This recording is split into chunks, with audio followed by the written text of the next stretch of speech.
হোলি খেলার জন্য রেডি হয়ে যাচ্ছে ভাত খেয়ে। দেখো আমাদের 4টে কন্যা, আমার সোনা বাড়ি থেকে ভাত খেয়ে এসেছে। আর এই যে 3 বোন খাচ্ছে, খেয়ে তারপরে হোলি খেলবে। কি মজা, সবার সঙ্গে শেয়ার করব কেমন মজা করছে। প্রতি বছরের মতো আমার 4 কন্যাদের প্ল্যান ছিল 4 বোনে হোলি খেলবে, তারপর আমি রান্না করব, ওরা খাওয়া দাওয়া করবে, তারপর আমরা বাবা মায়েরা সবাই ঘুরতে যাব যার যার প্ল্যান মতো। তো সেভাবেই চলছিল। সকালবেলায় ওদের খাইয়ে দিয়ে নিচে পাঠিয়ে দিলাম। আগে ঠাম্মি দাদাকে একটু রং মাখতে বলে দিলাম, তারপর ওদের খেলতে বলেছিলাম। বারে বারে বলছিলাম যে গেটের বাইরে কখনোই যাবে না। তো ওরা সেইভাবেই আমাদের কথা শুনেই চলে। প্রতি বছর ওই আনন্দ নিয়েই থাকে, কোথাও নিজের ইচ্ছা মতো যায় না, আমাদের বাড়ির ভেতরই থাকে।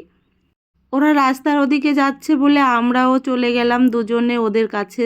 যেহেতু আমি বাচ্চাদের ভিডিও করতে খুব ভালোবাসি, সেজন্য ওদের কাছে গেলাম। ওদের কাছে গিয়ে আমি একটু ভিডিও করলাম। আর সকাল থেকে প্ল্যান ছিল আজকের হোলির ভিডিওটি আমি সকলের সঙ্গে শেয়ার করব, সেজন্য ভিডিওটি আমি করে রেখেছিলাম।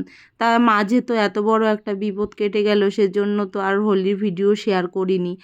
আর হ্যাঁ, আজকে এই ভিডিওগুলো যখন দেখছি তখন সবাইকে ভাবলাম একটু শেয়ার করি, কারণ অনেকেই জিজ্ঞাসা করছিল যে কীভাবে এই প্রবলেমটা হলো।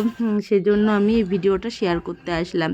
আর এই দেখো এখানে খেলছিল। এই ভিডিওটা আমি একদম লাস্ট টাইমে পোস্ট করেছিলাম, তারপরে আমি 5-6 দিন আর ভিডিও পোস্ট করিনি। সবাই তার মধ্যে জানতে পেরেছিলে যে আমাদের বাড়ির উপর দিয়ে কত বড় বিপদ কেটে গেছে। তো ওরা তো ওই ভেতরেই ছিল, আমি গেটটা টেনে দিয়ে আবার রান্না করতে চলে এসেছিলাম। তারপর বাচ্চারা যেহেতু খেলা করছে, মা বাবা তো ভিডিও করবে। পরে আমার দেওর যা ওরা গেছিলো ওদের কাছে ভিডিও করতে, ছবি তুলতে, আনন্দ করতে। ওদের সঙ্গে ওরা একটু রাস্তার পাশে গিয়ে দাঁড়িয়েছিল, তারপরেই বিপদটা বেঁধে গেছিলো। তো সকলেই জানতে চেয়েছিলে, সেজন্য শেয়ার করলাম। আর আমার সোনামা এখন সুস্থ আছে, ভালো আছে। 1-1.5 মাস ওষুধ খেলেই ঠিক হয়ে যাবে। সকলে প্রে করো যেন তাড়াতাড়ি সুস্থ হয়ে যায়। এখন অনেকটা ভালো, সেজন্য মনটা ভালো আছে, শান্তিতে আছে। আর সবাই সবার বাচ্চাকে সাবধানে রেখো। আর একটা কথা না বললেই নয়, প্রতিটা হোলি বছরে কিন্তু বাচ্চারা রাস্তার পাশে গিয়ে রং খেলে, রং দেয় সকলকে।